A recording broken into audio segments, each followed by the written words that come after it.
5 жыл калып эле ошол жерде 5 жыл жүрөм деген болбойбу? Сапардын максаты виза категориясына дал келиши керек. Сиз мени сураңыз, эмне үчүн именно бул университетти тандадыңыз? Консул менен кайсы тилде сүйлөшкөн жакшыраак? Ал таптакыр акысыз, ал таптакыр жеткиликтүү эч бир адам визанын берилишине кепилдик же гарантия бере албайт.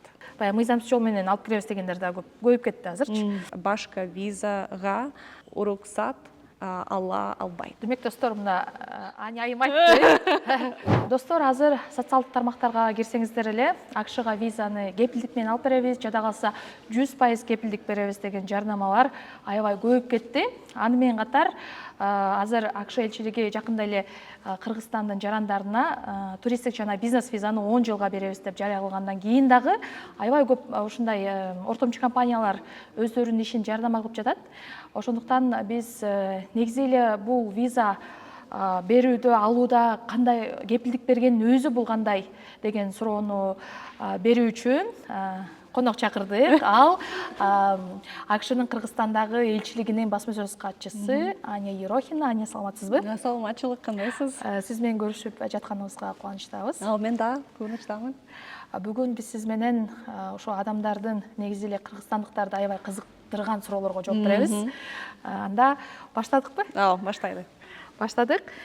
Анда биринчи сурообуз эле мындай болсун. Негизи буга чейин биз билебиз, мен өзүм мектепте окуп жүргөндө деле Work and Travel программасы аябай актуалдуу болчу. Аны менен көп эле биздин окуучуларыбыз, жаштарыбыз барып келди. Азыркы учурда бул программа канчалык актуалдуу жана негизи эле бул убакыт өткөн сайын өзгөрдүбү? Work and Travel программасы дагы эле актуалдуу.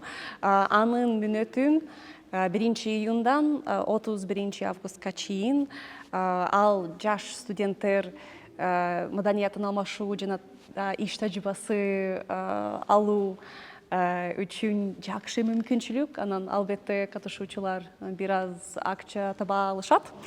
Ошол Work and Travel программа ал аккредителген университетте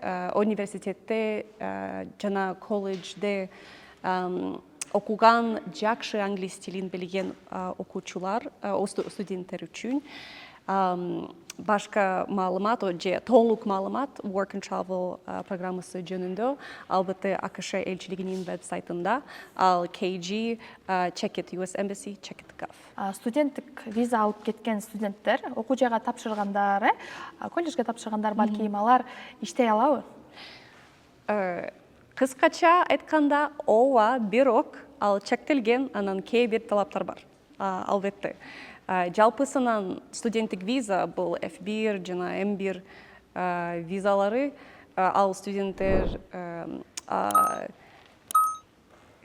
дагы маданият алмашуу жана билим алуу жакшы мүмкүнчүлүк берет. Бирок студенттик виза менен адамдар алар именно окууга көңүл бурушу керек. Анан мисалы, студенттик виза менен адам окуу мезгилинде жалпы иш сааты 20 саат ашпашы керек. Бирок мүмкүн каникула мезгилинде ошол студенттик менен виза адам ал толук убакытта иштей алат. Демек, бир айда 20 сааттан ашпаш керек. Бул бир айда эмес, бул окуу мезгилинде толук окуу мезгилинде толук иш сааты 20 ашпашы керек. Ооба, ал чектелген. Бирок албетте көбүрөөк талаптар бар. Бирок ал дагы АКШ өкмөтүнүн вебсайтында айрыкча АКШнын жарандар жана иммиграциялоо кызматынын вебсайты, ал USCIS Check It Gov. Биз экранга да чыгарып коебуз. Ошол жактан толук маалымат алса болот экен. Ооба. Анан бизде негизи 5 жылга виза алдык деп сүйүнчүлөгөндөр дагы мындай көп болуп атат да. Же бизге балким ошентип көрсөтүп атышат ортомчу компаниялар. Ушул 5 жылга виза алыш үчүн кандай талаптарды мындай төп келиши керек адам? Сиз мурда айткандай, 4 марттан баштап АКШ өкмөтү Кыргыз Республикасынын жарандары үчүн берилген жаңы туристтик жана бизнес визаларынын жарактуу мүнөтүн 5 жылдан 10 жылга узатты. Бул абдан жакшы кабар, жаңылык. Анан мындан тышкары дагы Кыргыз Республикасынын жарандары үчүн туристтик жана бизнес $20 өз ара төлөмдөрүн алынып салынды. Жойулуптур. Именно. Ал $20 арзаныраак болот. Бирок анан ошол туристтик жана бизнес визаларынын талаптары баары албетте АКШ элчилигинин веб-сайтында турат. Бирок мен кээ бир мисалдары келтирейин. Биринчиден, сапардын максаты виза категориясына дал келиши керек. Бир мисал, сиз журналист, мүмкүн сиз АКШдагы бир репортаж берүүгө каалайсыз. Ошол сапардын максаты B1 же B2 визалар, бул туристик же бизнес визалар туура эмес. Ал I виза болушу керек. Биринчиден, сапардын максаты виза категориясына дал келиши керек. Экинчиден, сиздин кыска убакыттан кийин АКШдын чыгып кеткениңизди далилдешиңиз керек. Анан үчүнчү, АКШда эмнени пландап жатасызды, чындап аткарыңызды далилдешиңиз керек. Анан дагы ошол саякатка каражат эси экениңизди да далилдешиңиз керек. Бул жалпы мисалдар, бирок мен кайра айткысым келет, баары веб-сайтында турат. Ушул жакта бир талапка токтоло кетким келип жатат да. Сиз айттыңыз, баргандан кийин, мисалы 5 жылга виза алсаң деле, 10 жылга алсаң деле, сен кыска убакытта ошол жактан чыгып кетишиң керек кайра. Туура. 5 жылга алып эле ошол жерде 5 жыл жүрөм деген болбойбу? Болбойт. Жакшы суроо. Сиз келген мисал ал жалпы туура эмес түшүнүк. Анткени 5 же 10 жылдык виза эмнени билдирет? Ошол 10 жыл же 5 жыл ичинде сиз АКШга барып, АКШнын эшигин каксаңыз болот. Анан АКШнын портуна келгенде, АКШнын бажы жана чекара кызматкери ал канчага АКШда кала аласыз чечет. Киргенде айтабы? Ооба, жалпысынан туристик жана бизнес визалар менен 6 айга уруксат берилет, бирок ар кандай болушу мүмкүн. Ошол ортомчу компаниялар ошол элчиликтин кызматкерлери менен болгон интервьюга дагы силер даярдайбыз деп айтып атышат да. Сиз балким өзүңүз деле көрүп калгандырсыз. Бул канчалык туура, бул сага ушундай суроо келет, сен мындай жооп бересиң деп айткан. Виза интервьюга даярдануу пайдалуу болгону менен так маалымат, туура маалымат жөн эле АКШ өкмөтүнүн булактарында турат. Башка кеңеш же башка маалымат туура эмес болушу мүмкүн. Бирок мен интервью боюнча кээ бир сунушум бере алам, эгерде каалайсыз, билем. Албетте. Өзүңүздүн сунушуңузду берсеңиз жакшы болот. Макул. Анан биринчиден төмөнкү нерселер жөнүндө сүйлөшүүгө даяр болуңуз. Жашооңуздун эң негизгиси нерселер. Мисалы, үй бүлөңүз, жумушуңуз, карьераңыз. Экинчиден, эмнени сиз АКШдан кыска убакыттан кийин чыгып кетесиз. Чыгып кетесиз. Рахмат. Эмне үчүн сиз визаны туура колдоносуз. Анан дайыма консул менен сүйлөшкөндө ачык жана чынчыл болуңуз. Бул дайыма эң маанилүү нерсе. Кээ бир учурда, мисалы, студенттер, алар студенттик виза интервью учурунда алар жоопторду жаттап алышат. Анан интервью учурунда ошол жооптор бир аз кызык угулат. Мисалы, мен студент болсом, анан сиз консул, анан сиз мени сураңыз, эмне үчүн именно бул университетти тандадыңыз? Анан мен анткени бул эң жакшы университеттердин бири, бүттү деп айтсам, бул бир аз кызык, чынчыл эмес угулат. Бирок эгерде анткени бул абдан жакшы университет, анан чындыгында мен Калифорния менен абдан кызыгам, анан мен эч кандай океанды көргөн жокмун. Бул жакшыраак угула турабы, абдан чынчылыраак. Анан ошондуктан именно студенттерге менин кеңешим ал сиз консул менен досуңдай сүйлөшүңүз. Негизи консул менен бул суроо негизи жок болчу, бирок азыр пайда болуп кетти. Эгерде жооп болсо бересиз. Консул менен кайсы тилде сүйлөшкөн жакшыраак? Орусча, кыргызча, англисче.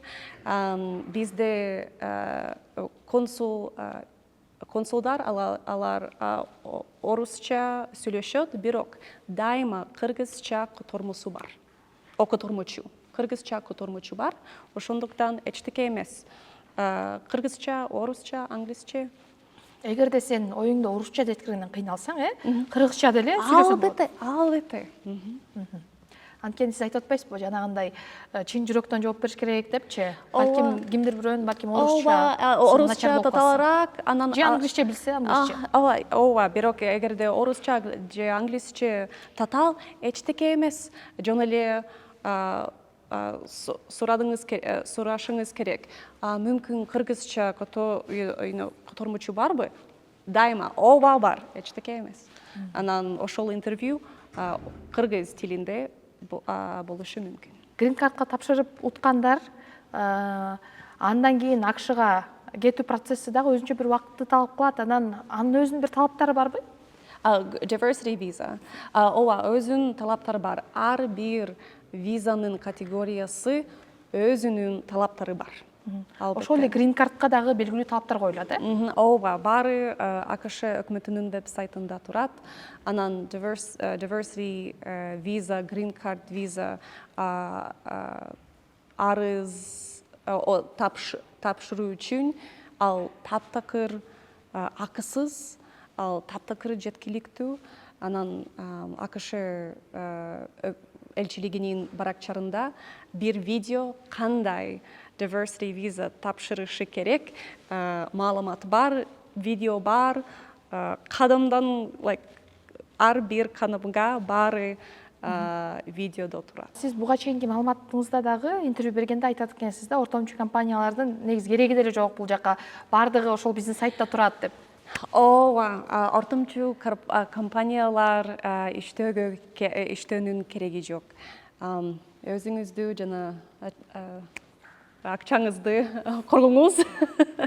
Анткени баары АКШ өкмөтүнүн веб-сайтында жаса алат. Анан АКШ өкмөтүнүн веб-сайты аркылуу эч кандай кошумча төлөмдөр жок.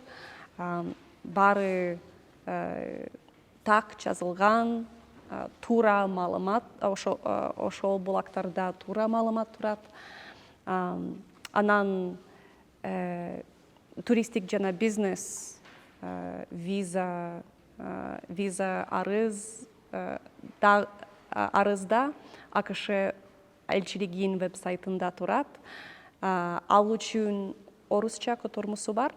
Анан дагы кандай так толтурушу керек маалымат кыргызча жана орусча жазылган. Баары бар. Баары бекер десеңиз. Баары бекер, баары бар. Биз жогоруда маектешкенде мен сизге айттым, ортомчу компаниялар азыр АКШ визасын 5 жылга 100% кепилдик менен алып беребиз. Кааласаңыз 10 жылга кетиңиз, бизге гана кайрылыңыз деген убадаларды берет. Бул канчалык туура? Ал туура эмес. Мен ачык жана так айтам, эч бир компания жана эч бир адам визанын берилишине кепилдик же гарантия бере албайт. Мен кепилдик берем деген адам ал чын эмес, ал калп айтат. Тилекке каршы виза боюнча адамчылар көп. Ошондуктан мен кайра бир жолу айтам, өзүңүздү, акчаңызды сактыңыз. Бир кызыктуу маалымат, АКШнын эрежелер боюнча эч ким консулга таасири эте албайт. Ал тургай АКШ элчилигинин элчи да. Ошондуктан эгерде АКШнын элчилигинин элчиси таасири эте албаса, анан албетте эч бир компания, эч бир адам таасири бере албайт. Демек, достор, мына Аня айым айтты. Биз силерге 100% кепилдик беребиз деген компанияларга дээрлик ишенүүгө болбойт экен. Анткени мындай убаданы жада калса элчинин өзү да бере албайт экен. Туура. Ортомчулар дегенде бир гана мындай элчилик аркылуу виза алып беребиз дегендер гана эмес. Азыр АКШга силерди баягы мыйзамсыз жол менен алып киребиз дегендер да көбөйүп кетти азырчы. АКШга мыйзамсыз саякат ал кымбат гана эмес, ал абдан коркунучтуу. Ошол саякатчылар адам сатуучулар менен тилекке каршы эксплуатациялашы мүмкүн. Ооба, коркунучта калышы мүмкүн. Тилекке каршы көп кишилер өлүп калышы мүмкүн. Бул абдан коркунучтуу. Анан эгерде бир адам АКШга мыйзамсыз жол менен келет, андан кийин эгерде ал Кыргыз Республикасына кайра келет, ал мүмкүн туристтик же бизнес же башка визага уруксат ала албайт. Мыйзам жолдор менен сиз өзүңүз өмүрүңүздү сакташы мүмкүн. Ооба, достор, Аня айым сизге чоң рахмат. Биз бүгүн Аня Ерохина менен АКШ визасын айланасындагы суроолорго жооп бердик. Негизи эле буга чейин ошол биз айткандай ортомчу компаниялар сизге толгон токой убадаларды берет, бирок аларга ишенбеш керек деген акшнын Кыргызстандагы элчилигинин баспасөз катчысы айтып өттү. Жана дагы ар кандай Америкага мыйзамсыз жол менен алып барабыз деген дагы ордомчулар бар. Аларга дагы ишенбегиле деп дагы чакырык таштады. Анткени ал сиздин жана сиздин жакындарыңыздын өмүрүн тобокелге салып, өлүмгө да дуушар кылышы мүмкүн. Анткени буга чейин ушундай аянычтуу дагы биз окуяларды көрүп келебиз. Өзүңүзгө сак болуңуз. Сиз медиа хабты көрдүңүз. Көрүшкөнчө.